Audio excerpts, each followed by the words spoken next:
I want to point out me and my brother have two different fathers. I lost my father last year to cancer. He left me 90% of his stuff, including his family home that was left to him by his dad. It's been in their family for over 100 years. My brother and my dad didn't have a relationship, but he did leave him $10K. My mom was pissed at the will reading, but since she got $10K she couldn't do anything about it. For the past year me and her live okay together. She went on acting like it was her house like before, which I had no problem with, till in May my brother and his girlfriend moved in without even asking me. They're messy, entitled, and rude. I told them in July I want them out by September because they don't pay for anything nor wash a dish. In August they announced they were pregnant and my sil smugly said, "Guess we won't be moving out now." It didn't go down well, but when I told them I wanted them out, my mom and brother basically laughed in my face. Well, the past few months have been hell. They become worse than before, and my mom enables it, then demands me to treat my sil like a princess because she's pregnant. I once had to wait outside McDonald's till they opened to get her a McMuffin. Well, here where I may be the asshole. Because my sil is pregnant, she eats everything she sees, like the cupcakes my friend made me for my birthday. She ate all 6, didn't even get to try them. I can't even make my lunch the night before because when I go to get it, it will be gone. She'll have a smug look on her face while rubbing her belly, then laugh and say, "I couldn't help myself, blame the baby." If I put stuff in my room, my mom will open the door with the spare key. Sil can go through my mini fridge. Well, a week ago I was running late to collage. I didn't have time for my breakfast or to make lunch, and I had to go to work straight after, so all I had that day was a bar of chocolate. When I got home I was starving. I made myself dinner. While it was cooling down I went to use the bathroom. I must have been in there 10 minutes at most. By the time I came out she had 70% of my dinner ate. And I literally lost my shit. Of course she started crying. My mom and brother started screaming at me for making her cry, making excuses, like how she couldn't help it and it was my fault for leaving food around her. Well, I had enough. I told them get out, just like before I got mocked. But here's the thing, back in October my uncle offered me a life-changing amount of money for the house. I called him up crying a few days ago explaining the situation. He said he'd buy the house, but he will evict my mom and brother. The OFC didn't take it too well and I have had to stay with a friend. I've been receiving texts and I'm being tagged in multiple posts on social media. I'm starting to think I'm the bad person now. So for making my mom and brother homeless? If I sell the house to my uncle I will lose 100K, but he's always been good to me. And it's one of those situations where I'd sleep better knowing it's gone to someone in my dad's family. My mom told me because of my age I wouldn't be taken seriously if I tried to evict them. If I evict them and continue to live in the house along with the high financial costs, I don't think they'd ever let me live in peace. My mom has health issues and my sil will have to move in with her parents. They won't allow my brother, so I'd be splitting up a young family, in my mom's words. I am a 17-year-old female, and I live with my mom, stepdad, and stepsister and stepbrother. I lost my dad to cancer when I was 13 years old. We were very close and his death was a major loss in my life. I wasn't able to keep much of his belongings because of my stepdad's insecurities and lack of sympathy and respect for me and my dad. It's sad to say that mom moved on relatively fast. My stepsister and I share a room together. My stepbrother has the bigger room because he's a man, and as a result me and my stepsister are always in conflict. She wants me out during the day as she uses the room as her art studio. She recently accused me of stealing her tools and convinced her dad to get a lock, so now I'm being forcefully locked out and can't get in till after a huge argument and getting mom involved. My stepsister had an argument with her brother and ruined his gaming console when he was out. He came into the room quietly in the evening, stood by the door and asked me to bring him my stepsister's acrylic paint set. I asked if he got permission. He said yes, so I gave it to him and went back to study. At dinner, my stepsister came downstairs yelling that her brother had access to her room and ruined her paint set. There was a lot of yelling and arguing. Stepdad asked how my stepbrother walked into the room when it was supposed to be locked. My stepbrother admitted I helped him out and brought the paint set to high. My stepsister went off on me, called an accomplice, then ran upstairs and took the gift I prepared for my dad for Father's Day. I picked up flowers I planted from our small garden that I take care of by myself, and prepared a nice wooden letter-shaped pot, used my dad's first initial and filled it with the flowers I picked and decorated it with ribbons. It wasn't that good, but it was like a floral letter. I planned to visit his grave and put the gift there. She damaged it to pieces.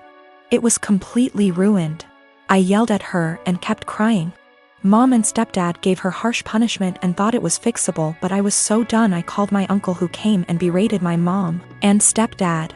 Stepdad offered to fix it and punish my stepdaughter harder, but I packed my things to go with my uncle. My mom begged me to stay, but I refused and didn't respond when she kept calling saying she did nothing to deserve to be shunned by me and my uncle, who told the family about what happened. The family told Mom not to come visit on Father's Day and are angry with her because I moved out over this. My boyfriend started asking to join me in my girls' night in. Every time I tried to say no, he'd be like, "I have to join or you'll have to cancel." It made me and the girls miserable having to sit there with him in the middle. This past Friday he insisted to join us again. I had enough. I came up with an idea to get him to hate hanging out with us. Made a plan and told the girls what we were going to do, and they were down for OT. The girls came and my boyfriend immediately sat with us and started ruining our conversations by steering them towards him / his work / his achievement. So here's what I did. I started bringing up gross / embarrassing subjects, and the girls were eating them up by talking about them in details. Subjects like sex, periods, his most sensitive spot, cramp diarrhea, hairy legs, fart getting trapped in the vulva and coming out the front, squeezing shit out of our faces, cramp diarrhea, dirty underwear, and again, cramp diarrhea. We talked about this stuff in boring details, like I could feel his discomfort without even looking at him. But God, when I turned to see why, he got quiet suddenly. He was getting red in the face and had sweat all over his forehead. I bet he found himself unable to relate to this subject, thus couldn't take part in the conversation. He got up from the couch ready to head out. I looked at him and asked where he was going, and he was like, I just remembered that I have an important meeting with a guy in about 10 minutes and I have to go now. He rushed out telling us to have fun. The girls and I started laughing hysterically.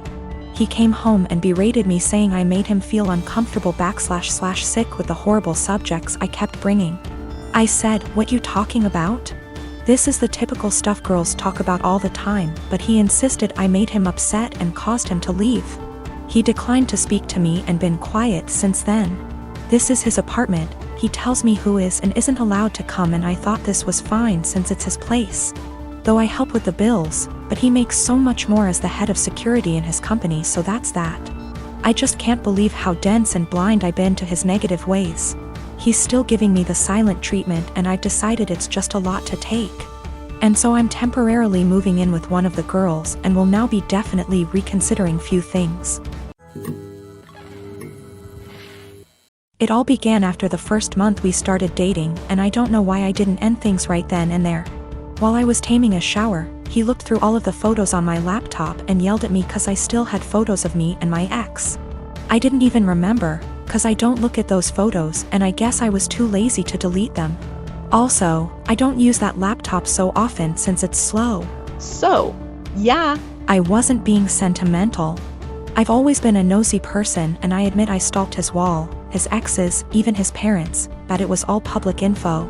I've been alone with his laptop / phone etc., but I've never ever even thought about reading his private conversations. I wouldn't do that to anyone. He doesn't care, though. He memorized my iPad password and he read everything, including some really private posts on Reddit. He yelled at me and broke up with me. He occasionally lurks in my Facebook account, because I'm dumb and I'm always like, no, he wouldn't do that again, but he always does. Today I was logged on our shared laptop and I saw in my FB app that there was some activity going on 40 minutes ago, while I was taking a shower. I looked the Chrome history, but he had deleted everything. I lost it and I started crying, and he had the audacity to blame me for his trust issues and said that there is something I'm hiding, since I'm reacting this way. I tried to explain I have nothing to hide, but it's just horrible to feel uncomfortable at home. I can't even sleep properly anymore because I'm nervous if he'll decide to randomly read my messages. He scrolled maybe months of my FB searches, which is really embarrassing, and yelled at me again. He said I must be hiding something since I'm so upset. I don't hide anything, and I never gave him a reason not to trust me. Once he dumped me and I grabbed a beer with an old friend and he found out. blamed me for cheating on him, and even complained to my mother. I go to therapy every week, not only because of him, I have other issues. There was this group session and I met a boy who has similar problems to mine, and I felt that finally I'd have someone outside therapy to talk to. He's not my type and I didn't like him in a romantic way. I just felt we could be friends, but my boyfriend found out we've talked once, because he was snooping again OFC. And again yelled at me. He said I was a cheater and that's why he had trust issues. I've always been faithful and I didn't deserve this. I changed all my passwords, but I'm tired of feeling uncomfortable in my own home. He went out and told me I deserve this, and he's right to invade my privacy, and I have no right to be mad. I don't know what to do anymore. I finally picked up some courage and ended this pathetic excuse of a relationship. 2 days ago he came with his mother, OMG, to collect his stuff and also took the laptop he gave me as present. Which was pathetic.